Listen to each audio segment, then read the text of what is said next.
When my brother SAed a girl, my parents demanded I take the fall, saying he has a wife and kids, you don't.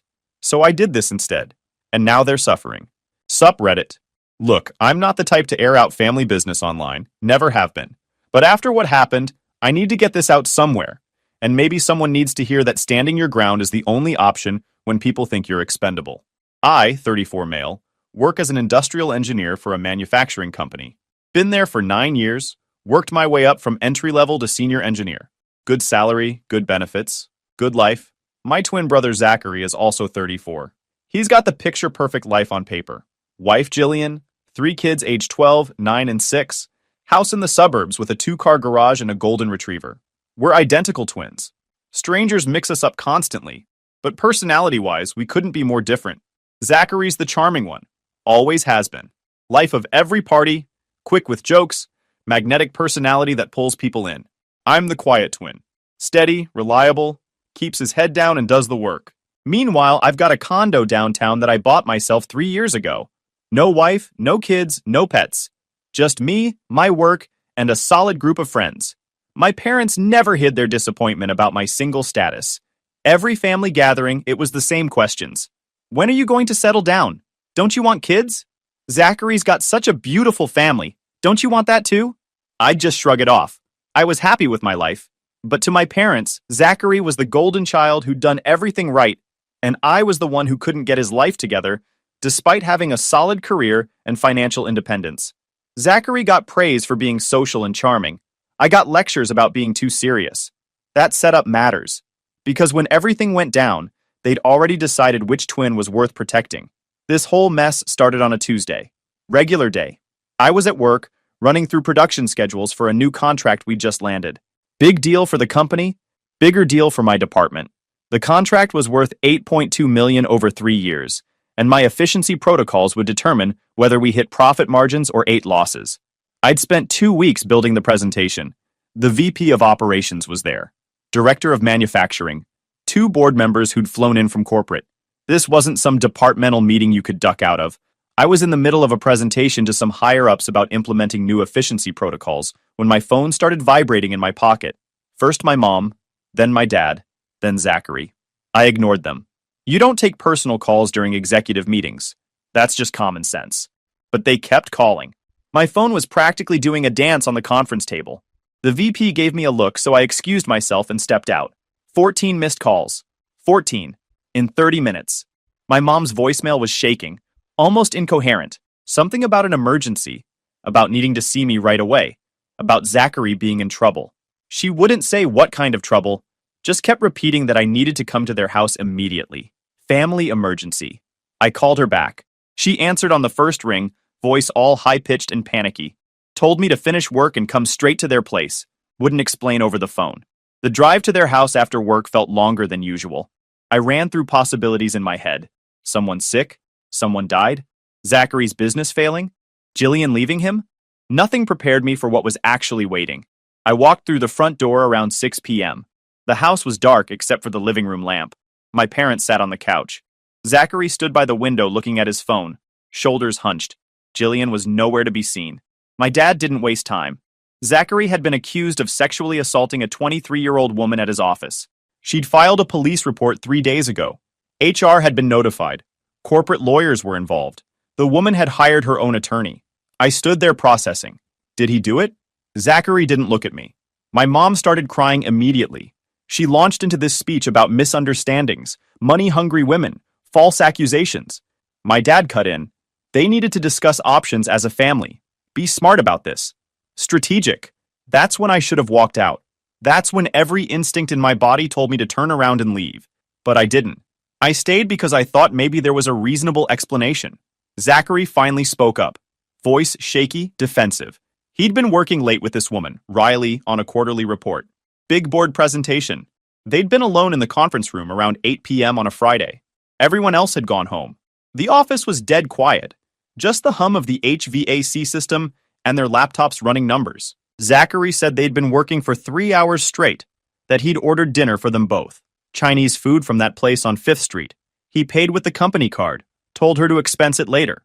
Said the conversation had shifted from work to personal, that she'd laughed at his jokes. that he'd thought she was interested. He admitted he'd made advances, tried to kiss her, put his hand on her thigh, told her she looked attractive, but he swore when she said no, he stopped, that she pushed him away and he backed off immediately. A misunderstanding between colleagues, a misread signal. Did you force yourself on her? Did you assault her? He hesitated. Just a second, maybe two. His eyes flicked to my parents before looking back at his phone. That hesitation told me everything. My mom jumped in before he could actually answer. None of that mattered right now. The details were irrelevant. What mattered was protecting the family, protecting Zachary's kids. She kept saying his kids, like they were props instead of actual human beings. Then my dad started with the pitch. He leaned forward, hands clasped together, voice steady, reasonable, like he was proposing a business deal. We need to think about this strategically. Zachary has 3 children depending on him. Jillian doesn't work. They have a mortgage, school tuition. If Zachary goes to prison, that entire family collapses. My mom nodded along. We just need to help create some doubt. Make it less clear-cut. That's all. I sat there trying to figure out where this was going. What are you asking me to do? My dad exchanged a look with my mom, then back to me. We're asking you to help your brother. To say you were there that night, that you saw what happened, that maybe things weren't as clear as this woman is claiming. The words hung in the air. I let them sit there for a minute. You want me to lie to the police? We want you to provide context, my mom said quickly. Help show that Zachary isn't a predator, that this was a misunderstanding that got blown out of proportion. My dad's expression changed. Harder. Fine. If that's not enough, then you take his place. You go in, you tell them it was you. My dad continued. You don't have the same responsibilities Zachary does. He has a wife and kids. You don't. Your job is just a job. If worst case happens, and there are consequences, you can recover. Zachary can't. His kids can't. I stood up. I wasn't there that night. I'm not lying to police about a sexual assault. My mom's voice went higher. We're not asking you to lie, just to help create reasonable doubt, to show that Zachary isn't the person this woman is making him out to be. By saying I was somewhere I wasn't. That's lying. My dad's expression hardened slightly. We're asking you to think about what's best for this family, for those 3 children who need their father. Then Zachary should have thought about that before he assaulted someone. The room went cold. My mom stopped crying. My dad's jaw clenched. Zachary finally looked up from his phone. It wasn't like that. I didn't assault anyone. This is a misunderstanding and you're acting like I'm some kind of monster. Did you touch her without permission? I misread signals. That's not a crime. Actually, it is. And now you want me to help you get away with it. My dad stood up. Voice still controlled, but with an edge now. Family protects family. We're trying to protect this family. You walking away means you're choosing a stranger over your own brother. I'm choosing not to commit a crime for him. My mom grabbed my arm. Please, just think about it. Sleep on it. We can talk more tomorrow when everyone's calmer. I pulled my arm away. There's nothing to think about. I'm not doing this. I headed for the door. My dad called after me. If you walk out now, don't expect us to just let this go. Zachary needs help. This family needs help. You refusing to be part of that solution says everything about who you are. I stopped at the door, turned back. What exactly does it say? That you care more about yourself than your own family. I left without responding. The next morning started with text from my mom at 6:47 a.m. Please reconsider. We're desperate. Zachary's lawyer says the case is strong against him without someone else to provide context. You're the only one who can help. Please. Then another at 7:15 a.m. Those children are going to grow up without their father because you won't help. Can you live with that? Zachary texted around 10 a.m. about his life, his kids, Jillian falling apart. Jillian texted at 11:30 about the children asking why daddy seemed scared. My dad left a voicemail about family loyalty, doing what's right, how the extended family would know I refused to help. My mom called crying about how she didn't raise me to be selfish. I didn't respond to any of it. Blocked Jillian's number. Deleted the voicemails without finishing them. Went to work like normal. That evening, my dad tried calling my office line. The receptionist transferred it. We need to talk about this rationally, he started. No greeting. You're making an emotional decision based on principle instead of thinking about the practical reality. Zachary's lawyer says, I hung up, blocked his number from the office system. Around 8 p.m., my mom showed up at my building. The front desk called up. I told them I wasn't accepting visitors. She waited in the lobby for 40 minutes before security asked her to leave. The security guard, this older guy who'd worked the desk for 6 years, gave me a heads up the next morning. Said she'd been crying. making a scene, trying to convince him to let her up without clearance. He'd dealt with enough drama in his career to know when someone was trying to manipulate their way past building policy. He'd stood firm, eventually called the building manager when she refused to leave. She'd finally walked out muttering about ungrateful children. Day 2 was worse. My mom texted at 6 a.m. about the prosecutor moving forward with charges. Zachary sent a long text about having to sell the house, pull the kids from school, move in with Jillian's parents, destroying their lives for moral high ground. I ignored all of it. My dad called my supervisor that afternoon, got his number from LinkedIn. My boss called me in around 3 p.m. looking confused. Your father called, said there's a family emergency and he's concerned about your mental state, asked if you've been acting unusual lately. I felt my jaw clench. There's no emergency. My family is trying to involve me in a legal situation I want no part of. My boss nodded slowly. He'd been in corporate long enough to recognize family dysfunction when he saw it, told me to take whatever time I needed, but also made it clear that personal drama needed to stay off company property. Fair enough. That evening, 2 police officers showed up. Wellness check. My mom had called saying she was concerned I might hurt myself, that I'd been acting erratic. The officers were professional, asked if I was okay. I explained calmly that my family and I were having a disagreement about a legal matter, and they were escalating inappropriately.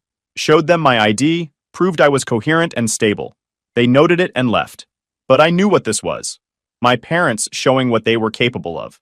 Day 3, my mom called from a new number. I answered by accident. Thank God. Please listen. We're running out of time. The arraignment is next week. Zachary's lawyer needs a statement. Just character witness. That's all. She'd changed tactics, from lie to police to just be a character witness, testing if I'd accept the smaller ask. Just when I thought I was out, they were trying to pull me back in. Stop calling me. We made a mistake asking for more. We were panicked, but this is reasonable. Please. I hung up and blocked the number.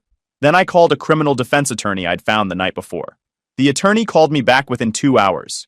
We met that evening at his office downtown. I laid out everything. The initial conversation, the pressure campaign, the wellness check, my dad calling my work. He took notes in a leather-bound notebook. When I finished, he leaned back in his chair. They're building up to something.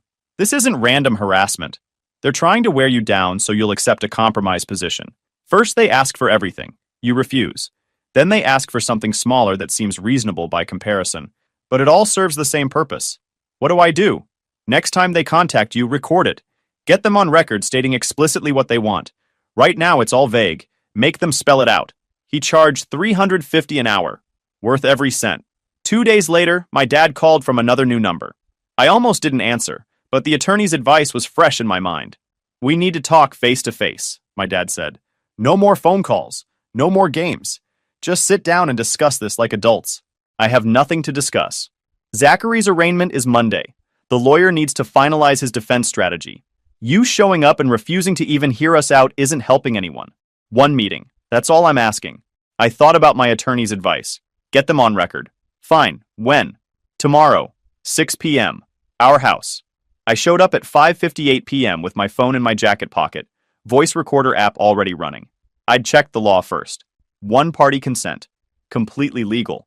And they'd never know. Jillian was there this time, sitting on the couch next to my mom. Zachary stood by the window, tapping his phone against his thigh. My dad sat in his recliner. Papers were on the coffee table. A whole folder. My dad started immediately. Zachary's lawyer says the case hinges on credibility. It's he said, she said. No physical evidence. No witnesses. Just 2 competing narratives. The prosecutor is moving forward because this woman seems credible, and Zachary has no one backing up his version. I stayed quiet. Let him talk. We're not asking you to lie anymore. We were wrong. We crossed a line. But there are other ways you can help. Character testimony. People who can speak to Zachary's character. Jillian spoke up, voice quiet. The kids keep asking me what's wrong. I don't know what to tell them. I looked at her. Tell them the truth, that their father assaulted someone. Her face crumpled. My dad held up a hand. Zachary's lawyer has been reviewing options. There are ways to create reasonable doubt without anyone lying. Character testimony about Zachary's work ethic, his family values. I leaned back, crossed my arms. Walk me through exactly what you're asking. My dad seemed relieved I was engaging. Just testimony about Zachary's character. That he's not the kind of person who would... What specifically would I say? My mom jumped in. That you know your brother. That he respects women. that this doesn't sound like him. I nodded slowly. And what about the incident itself?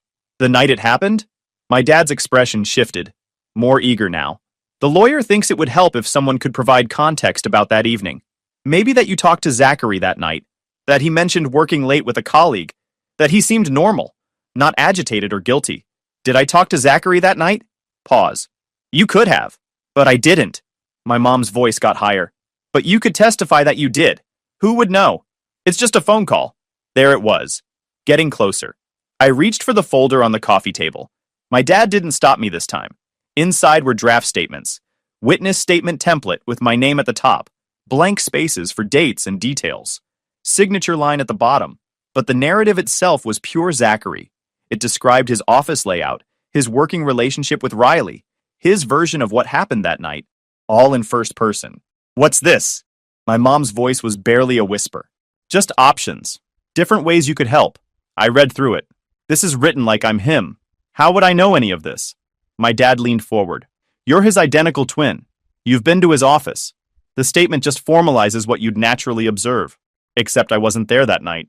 It provides reasonable doubt, my dad said carefully.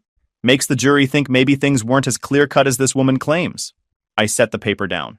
You want me to sign a statement describing events I didn't witness to make it seem like I have direct knowledge of what happened. My dad's jaw tightened. We want you to help your brother. By telling police I was at his office that night? My mom grabbed my hand across the table. Please, we're running out of options. The lawyer says without someone to back up Zachary's version, the jury will side with this woman. We just need you to say you were there, that you saw them together, that it looked consensual. I didn't say anything. Just looked at my phone screen and watched the timer climb. 38 minutes. 39. My dad stood up. You're his twin. You're the only one who can do this. Sign the statement. Tell the lawyer you were at the office building that night, that you saw Zachary and Riley together in the parking lot or through a window, that they seemed friendly. That's all we need. Zachary finally stopped tapping his phone, looked at me directly. I didn't assault anyone. And if you were there, if you saw us, you'd know that. So really, you'd just be confirming the truth. Except I wasn't there. So I'd be lying. My dad's voice hardened. We're asking you to sign a statement saying you were at Zachary's office building the night of the incident, that you observed him and Riley together, that their interaction appeared consensual. That's what we need from you. I stood up. I'm not signing anything. I'm not lying to police. I'm not committing perjury for Zachary. My mom grabbed my arm. Tighter this time. Nails digging in. Then you're choosing to destroy this family. Zachary's kids will grow up without a father because you won't help. I pulled my arm away. Zachary's kids will grow up without a father because he assaulted someone. My dad stepped closer. You walk out that door, you're not welcome back. Ever. I headed for the exit. Stopped at the door. You should know, that folder you prepared, with the fake statement with my name on it, if anything with my signature shows up anywhere, I'm filing charges for fraud and forgery. My mom's voice cracked. We'll make your life miserable. You already tried. Then I left. The recording was backed up to cloud storage before I even made it to my car. Every word, every request, every admission that they wanted me to lie to police about being present at a crime scene. All documented. I drove straight home and opened my laptop. Created a folder titled Zachary Case Evidence. Started a spreadsheet with columns for date, time, caller, duration, content. Every call logged with precision. Every text message screenshot with metadata visible. The recording from tonight's meeting, saved in 4 locations. 2 cloud services, external hard drive, encrypted USB backup in my desk drawer. I'd learned years ago in my engineering work that redundancy prevents disaster. Same principle applied here. Then I called my attorney, left a message explaining what happened, sent him the recording file. He called back within 30 minutes. That recording is gold. Your father explicitly asked you to sign a false statement. Your mother admitted they prepared documents without your consent. This is conspiracy to obstruct justice. I'm drafting a cease and desist letter tonight. Over the next 5 days, they called 32 times. I didn't answer once. Every call, every voicemail, every text went straight to my attorney. He compiled it all into a legal file. My attorney sent formal cease and desist letters to my parents, Zachary and Jillian. Communication stops immediately, or we pursue harassment charges. They didn't stop.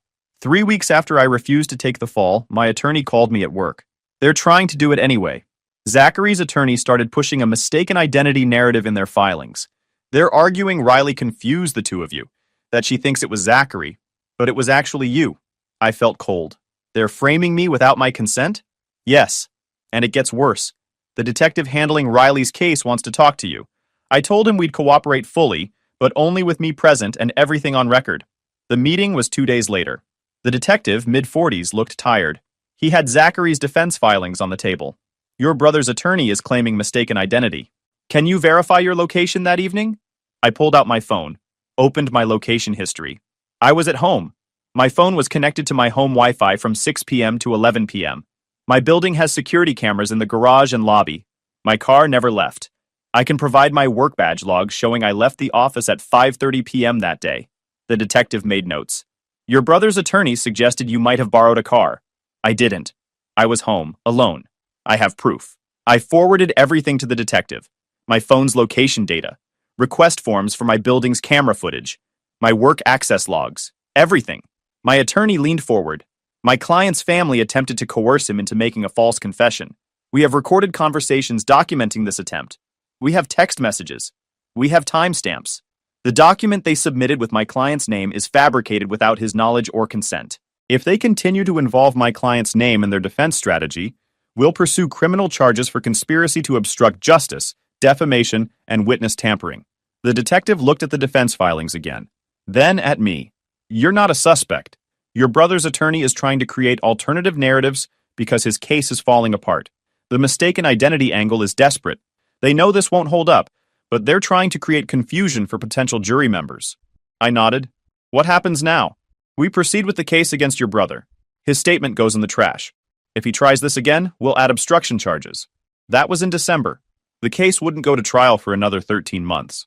I called my attorney the day after the detective cleared me, told him I had information that could help Riley's case, evidence about Zachary's past behavior, the financial trail showing my parents had protected Zachary before. Don't contact her directly, my attorney said immediately. That's witness tampering territory, even with good intentions. Zachary's attorney will use it against you both. Let me reach out to her counsel. Smart move. My attorney contacted Riley's attorney the next day. Explained what we had. Recordings of my family asking me to provide false testimony. Documentation of the pressure campaign. Evidence they'd prepared fraudulent statements. Information about past incidents. Her attorney called back within hours. Said Riley wanted to meet but through proper channels. My attorney set it up for the following week. We met at my attorney's office. Riley's attorney was there. My attorney was there. Everything documented and above board. Riley was younger than I expected. Junior accountant, probably fresh out of college when she started at Zachary's company. She had that look people get when they're fighting something bigger than themselves and running on empty. Her attorney did most of the talking initially. Explained that Zachary's family had been harassing Riley. Phone calls to her workplace. Settlement offers with NDAs. Threats about dragging her through court. My attorney slid the documentation across the table. The recordings. The fake statements with my name. The timeline of harassment. This shows a pattern. The family's coordinating to obstruct justice. The prosecutor needs this. Riley's attorney reviewed everything. Took notes. Then Riley spoke for the first time. They offered me $75,000 to disappear. Said if I refused, they'd destroy my career. Her voice was quiet but steady. Someone called my boss asking about my performance reviews. Like they were building a file on me. I leaned forward. They tried the same approach with me. When I refused, they fabricated evidence with my name on it. Her eyes filled with tears. You'd really do this? Against your own family? They stopped being my family when they asked me to become a criminal to protect a predator. My attorney forwarded everything to the prosecutor that afternoon. Riley's attorney got copies of everything. The case dragged out for over a year.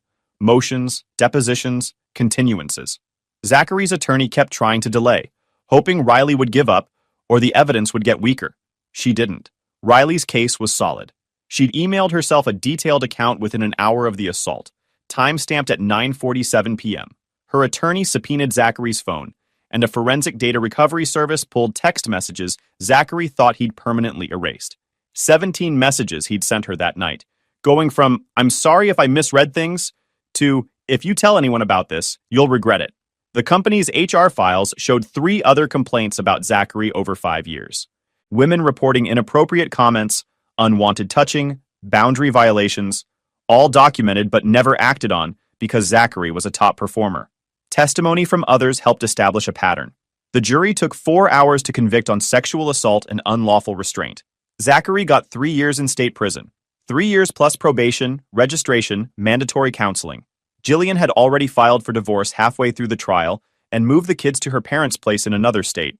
My parents showed up at my workplace after the sentencing, caused a scene in the parking lot. Security escorted them out while my mom screamed that I'd destroyed the family, that Zachary's kids would grow up fatherless because of me. I watched them get removed without saying a word. After the sentencing, my parents sent one email. Long, bitter. How I'd destroyed the family. How Zachary's kids would grow up fatherless because of me. I replied with one sentence. I didn't destroy this family. You did when you asked me to take the fall for a crime I didn't commit. Then I blocked them. 6 months passed. My parents were 3 months behind on that second mortgage. With Zachary in prison, they were struggling. My dad came out of retirement, got a part-time job at a hardware store. My mom picked up retail shifts. Both in their late 60s, working to stay afloat. I could have helped. I had the money, but I made a different choice. I reached out to a financial attorney, explained the situation. The bank holding their mortgage was preparing to start foreclosure proceedings. My attorney worked with a mortgage broker. Banks sell distressed mortgages all the time to private investors. The process is straightforward if you know the right people. My attorney knew the right people. Here's how it worked. My parents' original $200,000 second mortgage had been paid down some over 3 years, leaving an outstanding balance of about $185,000. The first mortgage had been paid off years earlier, making this their primary remaining debt. After they fell behind on payments, the bank wanted to offload the non-performing debt. I bought the note for $140,000, which was about 75 cents on the dollar. The bank was happy to get something rather than deal with a lengthy foreclosure.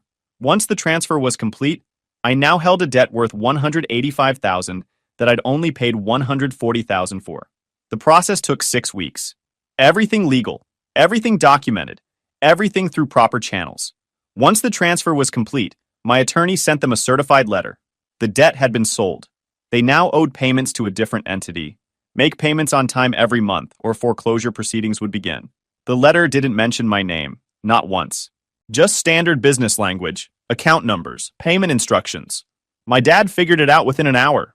Called. I didn't answer. Sent it straight to voicemail. His message was predictable, yelling about how I was kicking them while they were down. How could I do this? What kind of person had I become? Called me vindictive, cruel, heartless. I deleted it without finishing. He called my attorney's office. My attorney informed him that this was a standard financial transaction. If they had concerns about their ability to make payments, they should contact the mortgage servicer directly. Any further contact with me would result in harassment charges. My mom tried letters, tearful handwriting about how she didn't understand how I could be so cruel, how she'd raised me better than this, how family was supposed to forgive each other. She sent cards with photos of Zachary's kids with handwritten notes about how they missed their dad. I sent everything back unopened. They kept making the payments. Barely, but they managed. Every month, like clockwork, the payment would hit the account. I never acknowledged it. Just watched the money come in, watched them scrape together enough to avoid default. My dad working 40 hours a week at the hardware store. My mom doing weekend shifts at a discount store. 2 people in their late 60s grinding through retail because their golden child couldn't keep his hands to himself, and they'd bet their entire future on him staying free. 10 months after Zachary's sentencing, they'd fallen even further behind despite their efforts. Late fees had accumulated, bringing the total balance to $187,000. Foreclosure was in motion. The auction date had been set for December 15th, less than 30 days away. My attorney got a call from theirs. They wanted to meet, discuss resolution options. No, I said. They're asking for a meeting to negotiate. You don't have to agree, but legally they're allowed to try. Fine. Your office. Cameras recording. You present. The meeting was scheduled for the following Tuesday at 2 p.m. They showed up 15 minutes early. My attorney's receptionist let me know via text. I made them wait until 2:05 p.m. When I walked into the conference room, my parents were sitting across the table. My dad looked smaller than I remembered. My mom's hands were shaking. Their attorney was young, probably fresh out of law school. Cheap suit that didn't quite fit. Nervous energy coming off him in waves. I sat down. Didn't greet them. Didn't make eye contact. Just opened my laptop and pulled up the mortgage account. Their attorney started. We're here to discuss a potential resolution regarding the mortgage debt. My clients are requesting a modification of payment terms due to financial hardship. My attorney slid a folder across the table. The account is significantly delinquent. Current balance with accumulated late fees is 187,000. The auction is December 15th, 26 days from now. My dad cleared his throat. We just need more time. A payment plan we can manage. I looked at him for the first time. You've had time. My mom's voice cracked. We're doing the best we can. We just need a little flexibility. I didn't respond. Their attorney tried again. Perhaps a reduced payment plan. My clients are willing to commit to consistent payments if terms are adjusted. My attorney looked at me. I shook my head once. My client is not interested in modifying terms. If the full delinquent balance is paid by December 10th, foreclosure stops. Otherwise, the auction proceeds. My dad's face hardened. This is because of Zachary. You're punishing us for trying to protect our son. I leaned forward. You're being foreclosed on because you defaulted on your mortgage. That's how mortgages work. My dad's composure cracked. You're doing this because you're alone, because you've got nothing. So you want everyone else to have nothing too. I closed my laptop, looked at my attorney. Are we done? My mom started crying. Real tears this time. Please. We're sorry about everything. We made mistakes. We were scared and desperate. But we're your parents. This house is all we have left. Are we done? I repeated. Wait, their attorney said. My clients prepared an apology statement. They're willing to sign it, have it notarized, admitting they were wrong? No. My mom reached across the table. I pulled my hands back. My dad tried one last angle. Voice flat. Zachary gets out in about 2 years. Once he's working again, we can pay you back. Structured payment plan, whatever amount you want. I stood up. The foreclosure stands.